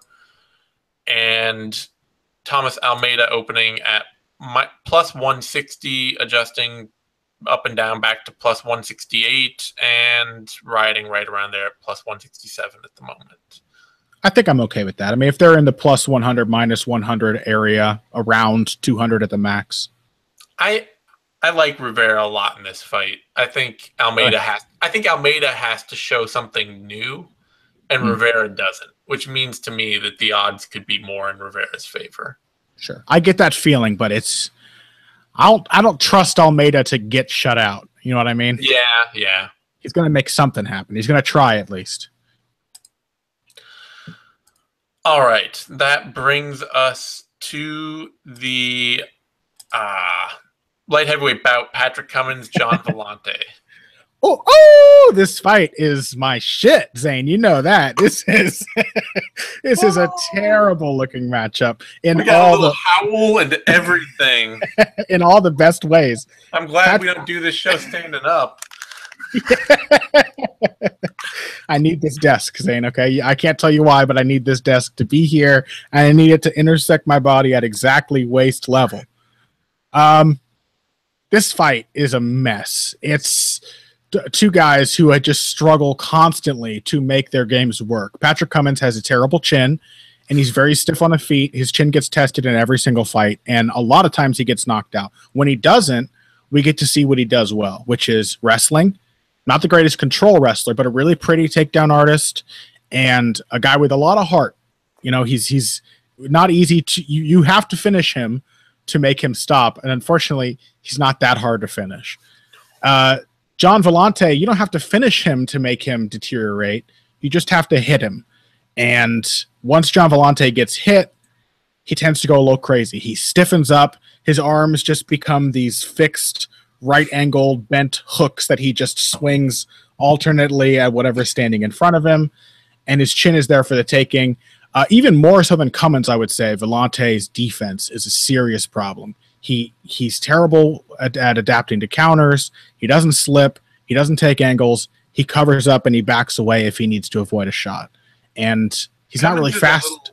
Cummins is a little bit of a mystery to me in that way, in that, I mean, yeah, his defense isn't great. He gets hit a lot, but he somehow, everything hits him so much harder than it even seems like it should. Yes. It's always why. The cleanest possible connection for the punch that was just thrown at him. Yeah, that is strange. It really is. It's like, I don't know. There are layers that could make this fight more interesting. Like if Villante comes in, the best possible fight for him is probably kind of what he did to Ilir Latifi. Be slow, be methodical, chip away, or even like the Corey Anderson fight. Like he's had performances where he has controlled somebody and worn them down and set them up for the knockout. But like whether that happens or not, it doesn't really make this fight all that fascinating. It's like probably he's going to find Patrick Cummins' chin before Patrick Cummins gets Villante down and controls him. Villante typically has pretty solid takedown defense. You got to get him tired before you can out wrestle him. And to do that, you have to avoid getting hit on the chin. And when you're Patrick Cummins, that just ain't an option. You got to get hit on the chin if you're Patrick Cummins. So I think Villante by first round knockout. However this fight plays out, I expect it to be a terrible, beautiful mess. Yeah, I agree. Wrestling is not Villante's big problem in MMA, really. No. Gas tank, brain, just wild. This sort of being connected to Chris Weidman's psyche in some weird level. He's Chris Weidman's id, as we have discussed. Chris Weidman's id. Whatever it is in the water, I don't know. There are all things that are going on with John Villante. A list of John Villante's problems. Number 1, brain. You're a savage, Zane Simon. You are a savage. I'm sorry. Like I like him. I like watching him fight, but there are so many moments where it's obvious that he's not the smartest dude in the cage at any time. Fair's fair. But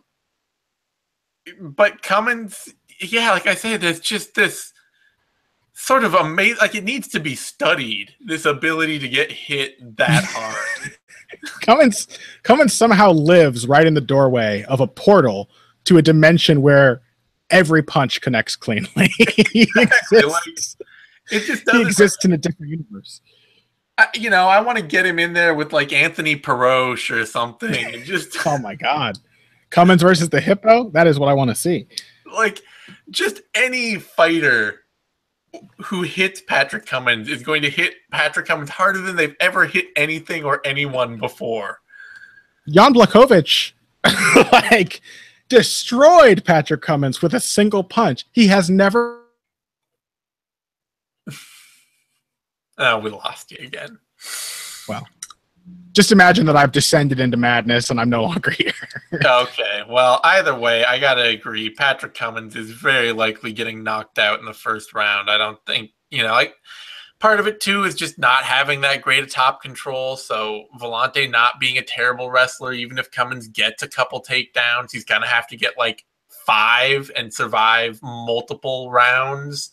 That just doesn't seem likely. Mm-hmm. Then again, if they both gas, then who the hell knows? You'll just get this stupid fight between two big dudes clubbing each other.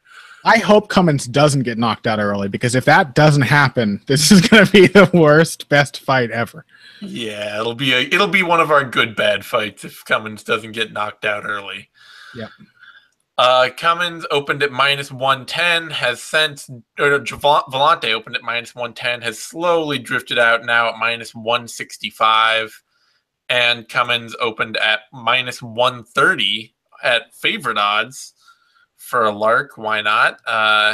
And recently was pretty stable there, drifting up, and then jumped up to +134 and is now at about +136. Hopefully, for his sake, Villante has invested time in this camp in improving brain. Yeah, I don't. Whatever you were going to say at that sentence, I was going to say I don't really think that's possible. But then it was that, and so it's definitely not possible. Really not possible. Oh, gotta love him. All right. That brings us to a featherweight bout: Dennis Bermudez versus Darren Elkins. Oh, because I've had to watch our comments lately. Somebody said, just noted, why haven't no one talked about Villante's dog shit chin as well? Because Villante doesn't have a dog shit chin, dude. That's why. Yeah, Villante he just gets been knocked out 1, 2, 3 times in his career. Chad Griggs won, happening in 2011. The other two to Latifi, or to Tom Lawler and Shogun, in the second and third rounds of those fights. He's extremely hittable. That's the problem. Hittable, but he's a dude that you usually have to pour it on a lot all fight to break. He's not gonna go down on the first punch. If he didn't have a chin, he would have died in that Fabio Maldonado fight. Yeah, Villante he would never win a single fight if he didn't have a reasonably decent chin. Good point, yeah. All right, that brings us to a featherweight bout: Dennis Bermudez versus Darren Elkins. And this will be fun. This will be fun because Bermudez is a couple of things. First, he's a very good athlete. Mm-hmm. Second, he's relentlessly aggressive. Mm-hmm. Third, he's an incredibly good wrestler. And fourth, he is not a good finisher. So all of these combine to make every Dennis Bermudez fight really a lot of fun. Yeah, I mean, Bermudez has... You find yourself shocked when you stop to consider that he has basically every quality you might expect from somebody who was a lock at becoming a future champion. You know, like, he's got so many things in his favor, but he's consistently Dennis Bermudez instead. Always shooting himself in the foot a little too much to ever break through. But really, like, I can't say enough about athletic talent, wrestling skill. Dennis Bermudez has a lot working in his favor. He is a very talented guy. Yeah. It's just there have been always there's momentary lapses where he just will do weird, because he's not a finisher and because he's aggressive and not a finisher. He's basically always going to do something weird that puts him in trouble in a fight. Like, you can't fight for 15 minutes going after somebody every minute of those 15 minutes and not make some kind of weird mistake that's going to give them a big moment in the fight. Imagine if Tomas Almeida couldn't finish people. Yeah, basically. Yeah. And, you know, against Chan Sung Jung and Jeremy Stevens and Ricardo Lamas, that's a bad thing. Mm-hmm. Like, these are dudes that if you give them openings and go after them, they will put you away. All of them. Darren Elkins is not that dude. I love Darren Elkins. I really do. But, you know, his comeback win over Mirsad Bektic is kind of a minor miracle. Like, it exposed some big problems with Bektic's game, things that, you know, the fact that Bektic maybe doesn't have the world's best gas tank but fights like he does. Mm-hmm. And again, somebody who actually has an amazing gas tank like Darren Elkins, putting yourself in trouble while gassed to hell is a problem. If you need to rest at some point against Darren Elkins, there's a stronger chance than against most opponents that you will be put in a bad position. Exactly. However, Dennis Bermudez's gas tank has never been Dennis Bermudez's problem. No. the dude has an infinite motor. It's just all about him when he fights people that can put him in danger when he makes mistakes. That's a big problem. And Elkins, like, that Bektic KO was a miracle. Like, it was just like, what in the hell? Elkins has obviously gotten better as a striker. I'll say that. Oh, yeah. Even in the early going of that fight, the way he was throwing in the pocket against Bektic, he was getting hit. He was losing all the exchanges. But he looked cleaner and more technical than he ever has before. Still, you know, Bektic could take him down. Bektic could outmuscle him. Bektic could punish him. And then Bektic got tired and Bermudez won't. So I gotta take Dennis Bermudez here. Yeah, that is obviously the obvious pick. And that is the one that I made as I was writing up my preview. And then I somehow convinced. Okay, and now you cut out. You somehow convinced. I somehow convinced myself that Darren Elkins had a path to victory here, and now I am going to tell you how that happens and then be wrong when the fights occur on Saturday. All the things in Dennis Bermudez's favor, they make a fight very difficult on Darren Elkins. Like the things that Elkins brings to the table, they're countered by the things that Bermudez, the limited set of things that Bermudez can actually rely on, which are his athletic ability, his stamina, and his wrestling. Those are things that never fail Dennis Bermudez. And those are the things Darren Elkins needs to take advantage of. But what are the things people use to beat Darren Elkins? Well, they got to knock him out or really hurt him with a strike. And Dennis Bermudez is not as good at that as it really seems like he should be. They've got to be able to compete in exchanges because Elkins, with his striking and his wrestling, is always going to be making it, trying to force an exchange. So you have to be either really powerful, very fast, or very defensively sound to hit Elkins or to defend a takedown from Elkins without him bridging into a different technique. And Bermudez doesn't have that. The thing that I've focused on for the last 2 years of predicting Dennis Bermudez fights and breaking down Dennis Bermudez's fights is that there is absolutely no marriage whatsoever. Lost you. There's absolutely no marriage. There's no marriage between his defensive mind and his offensive mind. When he's attacking you with a combination, you can hit him right on the chin as long as you're bold enough to do it. When he is pursuing a takedown, you can wrap up his neck. Anytime he's focused on doing something to you, there's always a window to do something back to him. And whatever it is about Dennis Bermudez, I don't know if he's just got really bendable limbs or a really chokeable neck or a really crackable chin, but when people do find that opening, they tend to finish him. It's actually remarkable. Knowing how good Dennis Bermudez is, it's remarkable to look back over his career and see how many times he's lost by finish. 3 submissions in a row back in 2010 and 2011. His last 3 losses have all been finishes. And, yeah, he's always lost by finish. 6 losses by submission or knockout. And while Darren Elkins is not actually much of a finisher, not usually turning in performances like he did against Mirsad Bektic. Not even pretend much of a finisher. Not actually, just not much of not a finisher at all. Yeah, 11. A surprising number of knockouts on Darren Elkins' record, but I think most of them are way earlier in his career. They are. Against bad competition, sure, he did.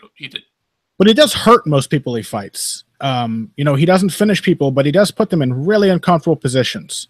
And he does hit them with surprisingly powerful shots. And if you're tired or if you are too focused on getting the fight you want, there are always Bermudez's skill set and talents shut down a lot of the holes that Elkins usually tries to exploit. But it's also worth considering that Darren Elkins is an absolute stereotype of the blue-collar fighter. He is literally a union laborer. He's a pipe fitter for a local 597. He works a damn day job, and he absolutely never gives up. And I think Dennis Bermudez does. And I think that might be the key difference here, is that there will come a point in this fight where Darren Elkins is losing the first round very clearly, but where he gets a scramble or he gets a wrestling exchange and just forces his way to a strong position. And that's what I think usually causes Bermudez to panic, because we can't just attribute like a lot of his losses, right? Like what you cut out at the actual thing you were going to say. We can't attribute a lot of his losses to just a bad chin. Like the Diego Brandao fight, he's doing marvelously, and he just got instantly submitted. I think the fact that Bermudez seems to be so capable of overwhelming somebody like Darren Elkins is precisely what's going to give Elkins the opportunities he needs to start finding good positions and beating Bermudez up and basically making him uncomfortable. So, unlikely.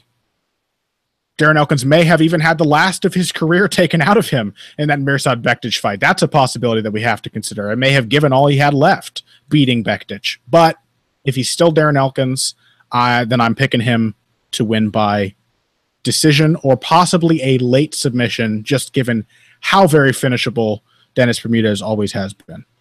If he won by submission, because I felt like that was the way you were trending, it would be his first submission win since 2009. Yeah.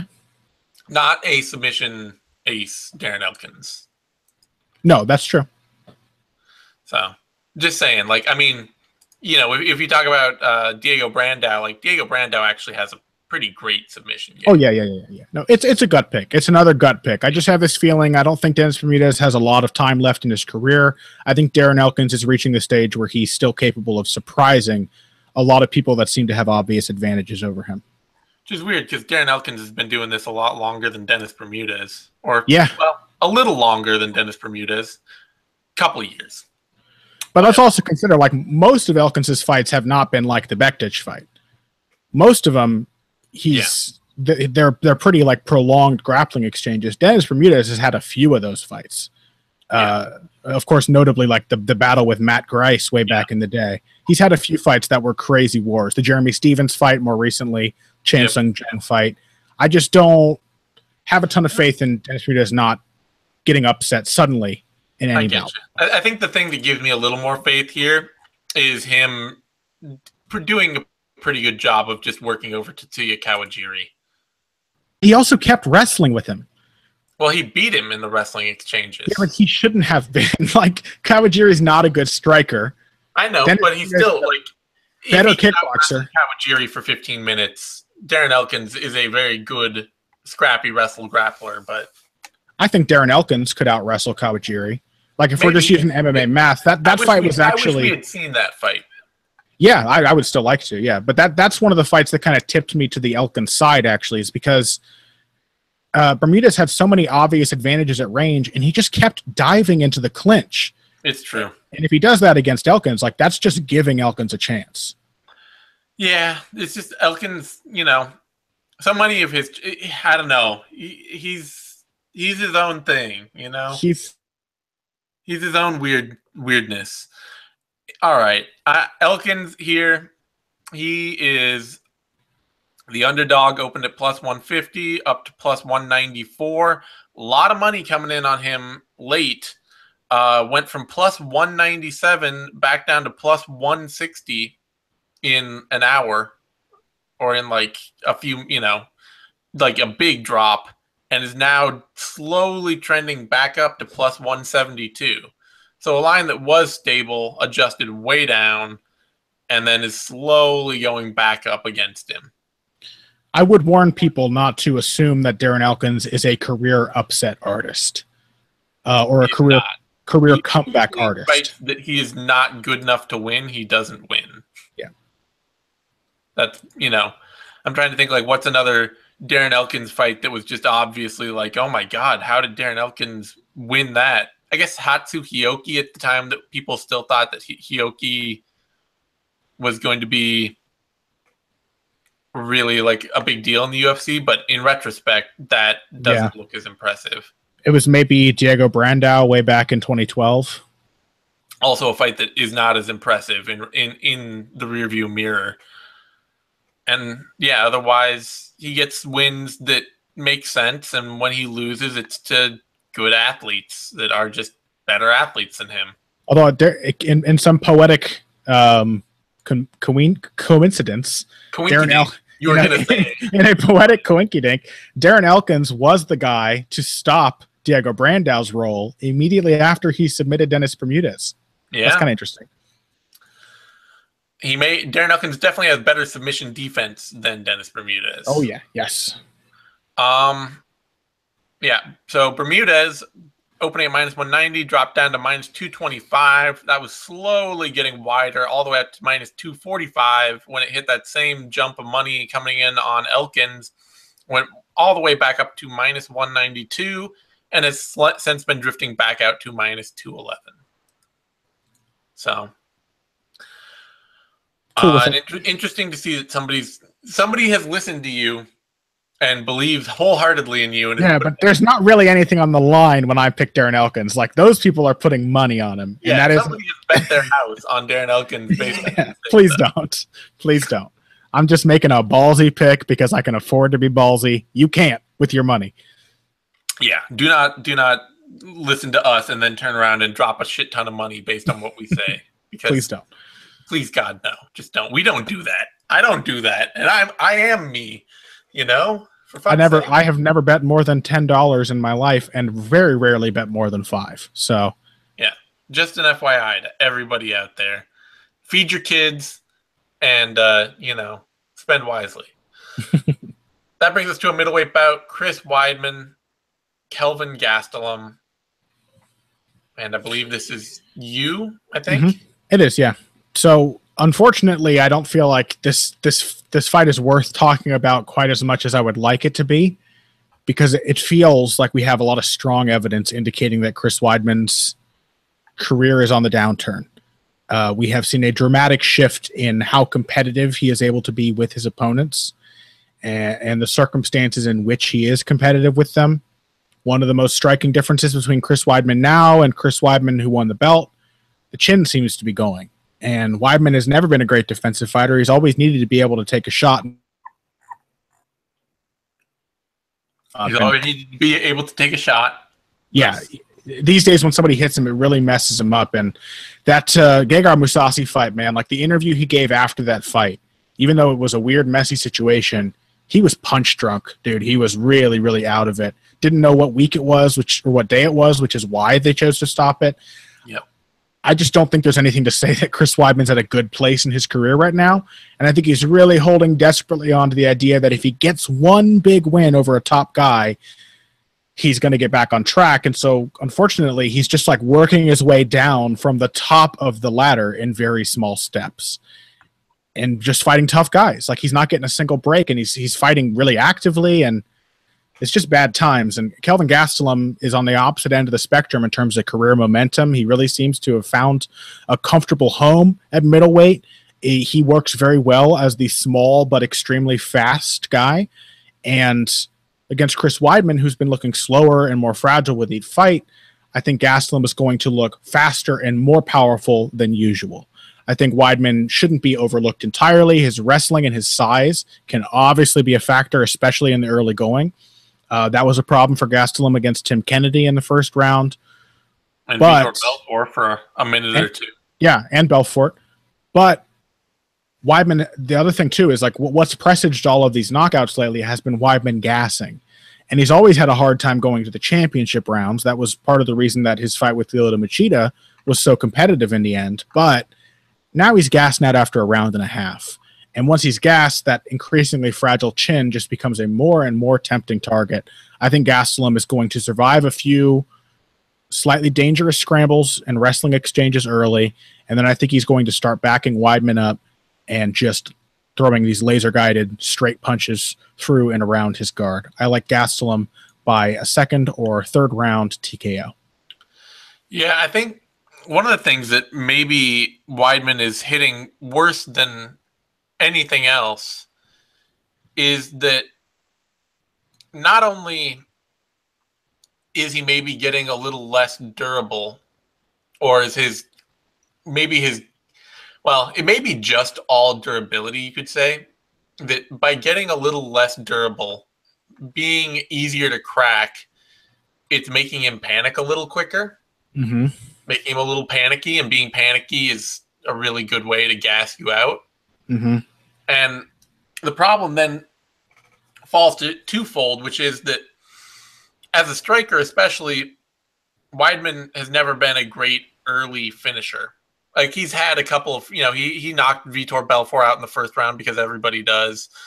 And he had that, highlight first round KO of Uriah Hall way back early in the day. And then he's had a couple of early submissions and everything else. Even his Anderson Silva wins were second round knockouts. Mark Munoz one was a second round knockout. And he's not the kind of dude that normally just goes out there and puts somebody away with a single punch. Yeah. Or kick. And so you have this combination of never having a great gas tank, maybe getting a little more panicked when you get hurt. He gets hurt now in fights. And then having a style that really is all about him being able to press people and put a lot of offense out and put a lot of offense on them. Like, there's Weidman is not really made to be able to just be like, do the Tyron Woodley thing, or, to do the Jose Aldo thing or something like that, where he's just like, okay, I'm just going to sit back and be careful and be defensive and wait for my moments and be technical and pick this guy off. And it's just like, no, to fight to win, I got to go out and I got to mix it up. I got to put this guy in dangerous situations. I've got to create offense, which puts him in danger of getting hurt, which puts him in danger of gassing out, and which means that once he is getting gassed, he can't stop. He can't take his foot off and rest and try and just ride out rounds. Yeah. And maybe the overall irony surrounding this fight is excuse me, is actually the theme of the matchup, which is that Kelvin Gastelum is finally turning into a contender because he stopped trying to make welterweight. And Chris Weidman maybe should have stopped trying to make middleweight even back around the time that he won the title. I think maybe the weight cuts, poor durability, poor stamina, and we lost you. all those sound like the symptoms of a guy who's really dehydrating himself. Yeah. It could be very, very easily could be that. Johnny Hendricks has experienced a very similar looking downfall. Yep. So the other thing here, the thing that gives me any pause about this at all is that Kelvin Gastelum, as a pressure fighter, is not a particularly artistic one or crafty one. He is very much of the mind, I can walk through whatever you're going to throw at me, and then I will create enough volume and speed and power coming back at you that eventually you're not going to be able to throw at me anymore. And he is fast, and he is powerful, and he is durable. But at some point in the middle, especially fighting up at middleweight where he's a smaller guy, it's really hard not to feel like that is going to cost him really badly at some point. Yeah, I mean, I would say his advantage is I think he's a flow fighter. He's like an improviser who has obviously he's lacking in some fundamentals and things, but once he's comfortable, everything glides together really, really seamlessly. It's just, we've seen in his Tim Kennedy and in his Vitor Belfort fight, him eating big shots from guys who both had to fade really quickly. Kennedy hadn't fought in a long time. Belfort is Vitor Belfort. You just might as well write fade on his face and throw him out there. But if somebody isn't fading, if somebody isn't going to go away, he's going to be walking straight into a lot of offense to create that flow.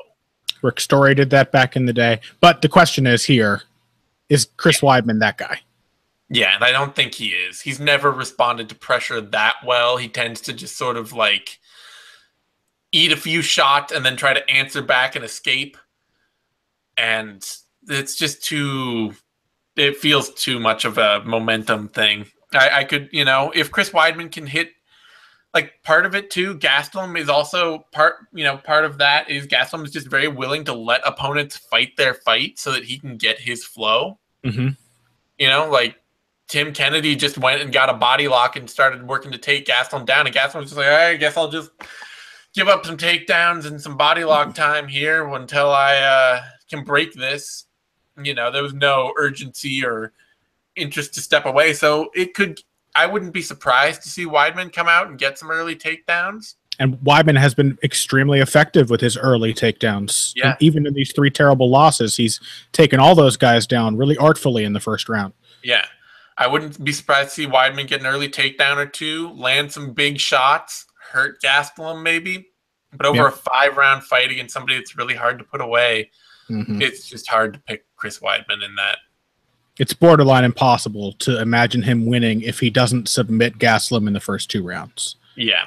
And it's borderline impossible imagining him making it to the final bell if that doesn't happen. As pressing truth of how this fight feels to me as an analyst, it's just like, I just don't enjoy watching Chris Weidman fight anymore these days. I just feel like it's just terrible shit happening to him over and over. It's like watching that 2nd season of Breaking Bad. You know, like, I don't just want to see this man put his foot in a porta potty 10 times in the space of an hour-long episode. Okay, Chris Weidman, take a break. Okay, take a season off. Come back later when you have some new ideas. But he won't do it. No, they won't. All right, Gastelum is the favorite in this fight, opening at plus 115, dropping quickly to minus 130, and then slowly dropping out till just recently where he's dropped very quickly down to minus 175. And Chris Weidman, the underdog, opening at minus 145, rising slowly to plus 112 until just the past few days where he's jumped up to plus 144. So those odds feel like they are slowly shifting in the proper direction and could probably, just given the matchups and the way Weidman has been fighting lately, they could probably get a little wider. I mean, Gastelum may still be worth a look in the minus 100 range. I think he is. Yeah. So, all right. On that note, you can find me on Twitter at TheZaneSimon. You can find Connor on Twitter at BoxingBush, BUSCH. You can find both of us over at BloodyElbow.com. Give this video a like, the thumbs up thing over on YouTube. Subscribe to our YouTube channel, MMANation.com, DOTCOM. That gets you all the latest, greatest Bloody Elbow shows, videos, news, analysis, all that good stuff we do week in, week out. We are going to be back next week for UFC 214, Cormier versus Jones 2. So we will have a ton to talk about there because that card is stacked with all sorts of good, cool fights. Thanks, everyone, for tuning in, and we will see you next time.